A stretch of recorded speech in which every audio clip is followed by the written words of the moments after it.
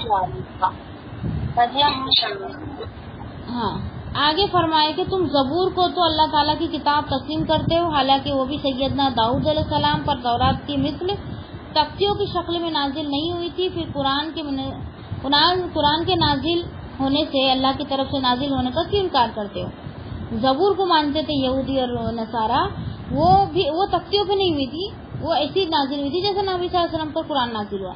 تو قرآن سے کیوں اعتراض کرتے ہو, یہ اللہ تعالیٰ ان سے کہہ رہا ہے. کس سے, یہودی اور نصارہ سے. اسی پر میں اپنی بات کو ختم کرتی ہوں. آخر دعوانا الحمدللہ رب العالمین. سبحان ربک رب العزت عما یصفون, السلام علی المرسلین, الحمدللہ رب العالمین. سبحان ربک رب العزت عما یصفون, السلام علی المرسلین, الحمدللہ رب العالمین. والعصر ان الانسان لفی خسر الا الذین آمنوا وعملوا الصالحات وتواصوا بالحق وتواصوا بالصبر. السلام علیکم ورحمۃ اللہ وبرکاتہ.